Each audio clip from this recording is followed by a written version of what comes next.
Dear human,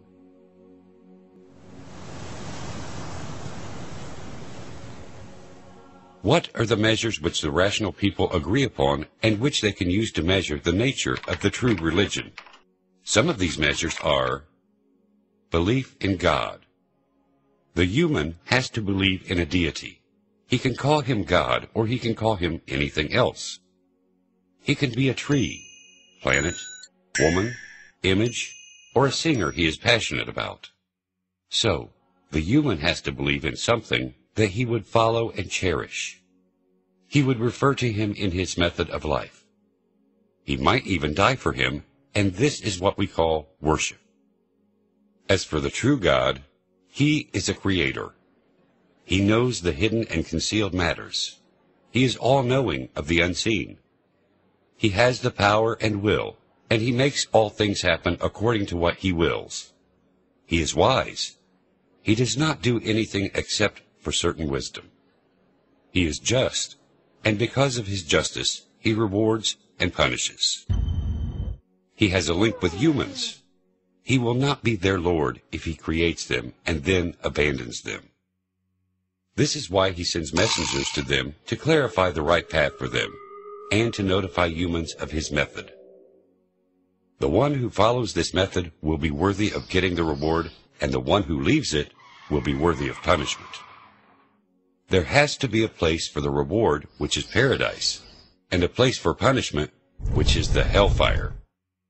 If he is not capable of admitting them in either of these places, then he is not a god. The religion.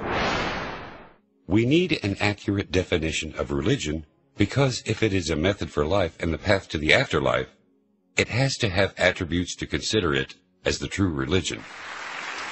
1. It has to be close to the basic nature of humans, which represents all the good qualities and traits in humans. 2. Consistency. It has to be a consistent religion for all generations, countries, and all kinds of humans. It has to be a religion that does not increase or decrease according to desires. 3. The beliefs of this religion have to be clear and evident. There should be no visible and invisible matters, and this religion should not be a mediator. The religion should not be taken based on mere spiritualities. It has to have an evident and reliable proof. 4. The religion has to tackle all issues of life at every time. It has to be suitable for life and also the afterlife. It has to build the body, and it should not forget the spirit as well. 5. This religion has to protect the life of the people and their honors. There has to be no unlawful mixing of lineages, and it has to protect their wealth. Islam is in conformity with the creation and nature of humans. There is no contradiction between Islam and the nature of humans, and this is why it is the religion of the natural disposition. Almighty God has created the human and defined the method for him to follow. This method is commensurate with the nature and needs of the human. This method is the religion. Whoever does not follow this religion will be in a state of chaos, instability, and spiritual and psychological discomfort, in addition to the torture in the afterlife. The Islamic religion has clear beliefs. It is not satisfied with establishing the commands and teachings by abstract obligation and strict dictation. Islam does not say like other beliefs, believe blindly, or believe then know, or close your eyes, then follow me.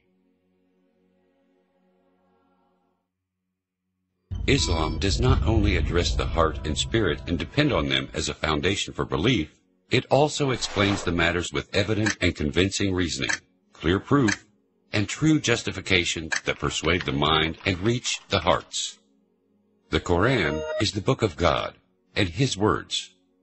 It did not change despite the passing of hundreds of years and despite the dissimilarities among countries and civilizations.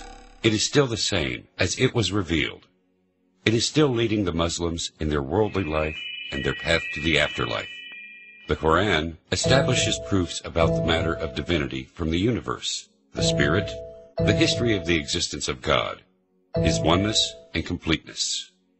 It also establishes proofs in terms of resurrection, It proves the potential of creating humans, creating the heavens and the earth, and reviving the land after her death. It shows God's wisdom through justice in rewarding the good doer and punishing the bad doer. The Islamic religion is complete for all matters of life. It is flexible because it is close to the human nature, which God has created humans according to her rulings. There is no Muslim that does not know the signs of the truth. The universe leads him to the oneness of God Almighty. What the messenger, peace be upon him, brought proves his truthfulness and prophethood. The Muslim knows quite well that whoever said that God is the third of three is misleading and astray. Also, who said that God felt tired and rested on Saturday after the creation of the heavens and the earth is a misled disbeliever. The Muslim also sees clearly the disbelief of the idol worshippers and their delusion. The deluded atheists are even worse.